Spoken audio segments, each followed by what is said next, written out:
Part 4. You will hear a zoology student giving a presentation on the process of moving wild elephants to a new reserve, known as translocation. First, you have some time to look at questions 31 to 40.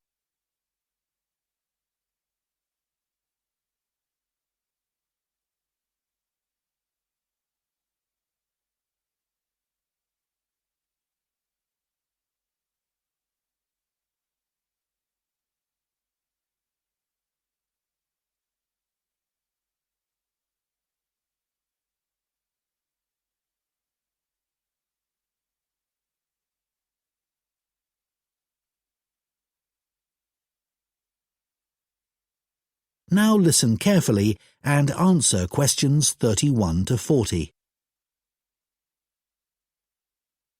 For my presentation today, I want to tell you about how groups of elephants have been moved and settled in new reserves. This is known as translocation and has been carried out in Malawi in Africa in recent years. The reason this is being done is because of overpopulation of elephants in some areas. Overpopulation is a good problem to have, and not one we tend to hear about very often. In Malawi's Majete National Park, the elephant population had been wiped out by poachers, who killed the elephants for their ivory. But in 2003, the park was restocked, and effective law enforcement was introduced. Since then, not a single elephant has been poached. In this safe environment, the elephant population boomed.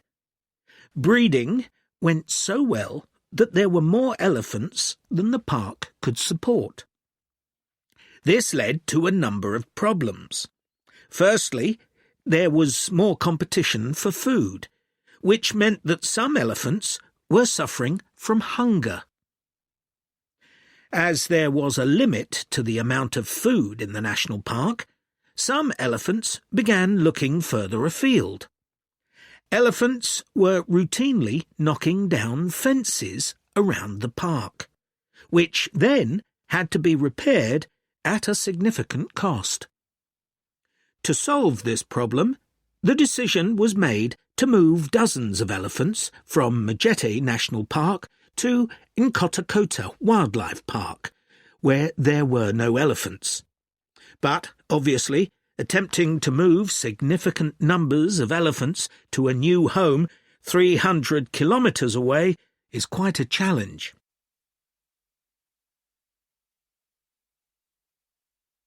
So, how did this translocation process work in practice? Elephants were moved in groups of between 8 and 20, all belonging to one family. Because relationships are very important to elephants, they all had to be moved at the same time. A team of vets and park rangers flew over the park in helicopters and targeted a group, which were rounded up and directed to a designated open plain. The vets then used darts to immobilize the elephants. This was a tricky maneuver, as they not only had to select the right dose of tranquilizer for different-sized elephants, but they had to dart the elephants as they were running around. This also had to be done as quickly as possible, so as to minimize the stress caused. As soon as the elephants began to flop onto the ground, the team moved in to take care of them. To avoid the risk of suffocation, the team had to make sure none of the elephants were lying on their chests, because their lungs could be crushed in this position. So, all the elephants had to be placed on their sides. One person stayed with each elephant while they waited for the vets to do checks.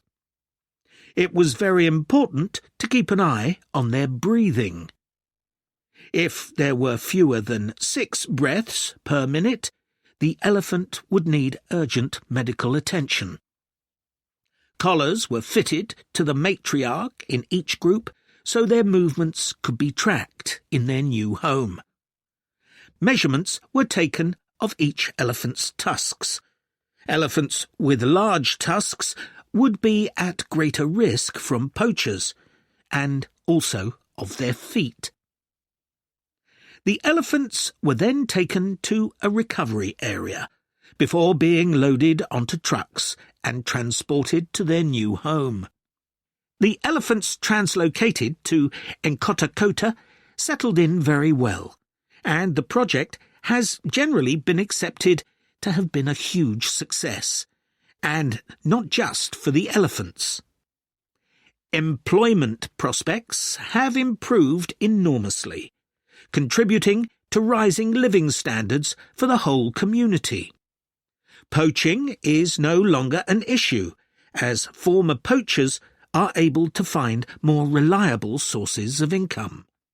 In fact, many of them volunteered to give up their weapons, as they were no longer of any use to them. More than 24 elephants have been born at Nkota since relocation. With an area of more than 1,800 square kilometres, there's plenty of space for the elephant population to continue to grow. Their presence is also helping to rebalance Nkota's damaged ecosystem and providing a sustainable conservation model which could be replicated in other parks. All this has been a big draw for tourism, which contributes 5 times more than the illegal wildlife trade to GDP, and this is mainly because of the elephants. There's also been a dramatic rise in interest from... That is the end of Part 4. You now have 1 minute to check your answers to Part 4.